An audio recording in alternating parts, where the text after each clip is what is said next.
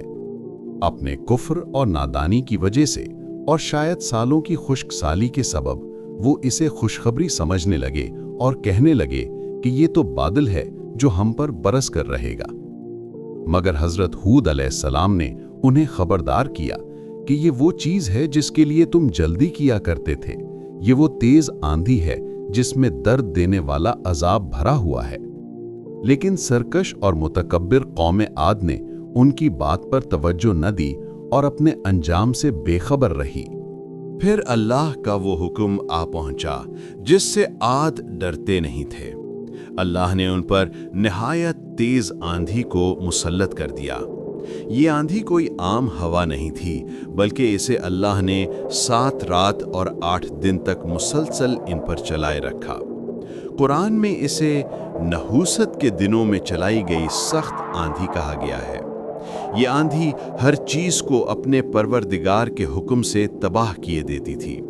یہ جس چیز پر بھی چلتی اس کو ریزہ ریزہ کر کے بغیر نہیں چھوڑتی تھی۔ یہ خوفناک آندھی قوم کے لوگوں کو اٹھا اٹھا کر پٹخنا شروع ہو گئی۔ انہیں اس طرح اکھاڑ ڈالتی تھی گویا کہ وہ کھجوروں کے کھوکھلے تنے ہیں۔ ان کی عظیم الشان قوت اور ان کے دراز قد کسی کام نہ آئے۔ وہ اس طرح زمین پر پچھاڑے اور مرے پڑے تھے جیسے کھجوروں کے کھوکھلے تنے بکھرے ہوئے ہوں۔ جب عذاب ختم ہوا تو وہ ایسے ہو گئے کہ ان کے گھروں کے سوا کچھ نظر ہی نہیں آتا تھا۔ ان کی پوری تہذیب، ان کا تکبر اور ان کی طاقت مٹی کا ڈھیر بن گئی۔ جب اللہ کا حکم یعنی عذاب آ پہنچا تو اللہ نے حضرت ہود علیہ السلام کو اور وہ لوگ جو ان کے ساتھ ایمان لائے تھے ان کو اپنی مہربانی سے بچا لیا اور انہیں عذاب شدید سے نجات دی۔ اس دنیا میں بھی لعنت ان کے پیچھے لگی رہی اور قیامت کے دن بھی لگی رہے گی۔ وہ لوگ جنہوں نے اللہ کی نشانیوں سے انکار کیا، اس کے پیغمبروں کی نافرمانی کی اور ہر سرکش و شریر کا کہا مانا، ان کی جڑ کاٹ دی گئی۔ ان ظالم لوگوں پر لعنت بھیجی گئی۔ قوم عاد کا یہ واقعہ پوری انسانیت کے لیے ایک عبرت ہے۔ ان کا غرور کہ ہم سے بڑھ کر قوت میں کون ہے انہیں مہنگا پڑا۔ اللہ نے انہیں اپنی قوت دکھائی کہ جس نے انہیں پیدا کیا ہے وہ ان سے قوت میں کہیں بڑھ کر ہے۔ یہ قصہ ہمیں یاد دلاتا ہے کہ اللہ کی پکڑ بہت زبردست ہے اور اس نے اپنے پیغمبر کی نافرمانی کرنے والوں کی جڑیں کاٹ دیں۔ حضرت ہود علیہ السلام کو جن بستیوں میں جھٹلایا گیا وہ مٹ گئیں اور آج بھی ان کی داستان ہمیں تنبیہ کرتی ہے۔ اللہ پر بھروسہ کرنے والے ہمیشہ بچا لیے جاتے ہیں، جبکہ متکبر لوگ عبرت کا نشان بن جاتے ہیں۔ کمنٹ سیکشن میں اپنی قیمتی رائے کا اظہار ضرور فرمائیں۔ آپ کو ہماری ڈاکیومنٹری کیسی لگی تاکہ ہمیں حوصلہ افزائی ہو۔ ویڈیو دیکھنے کے لیے آپ سب کا بہت بہت شکریہ۔ اپنا بہت سارا خیال رکھیے۔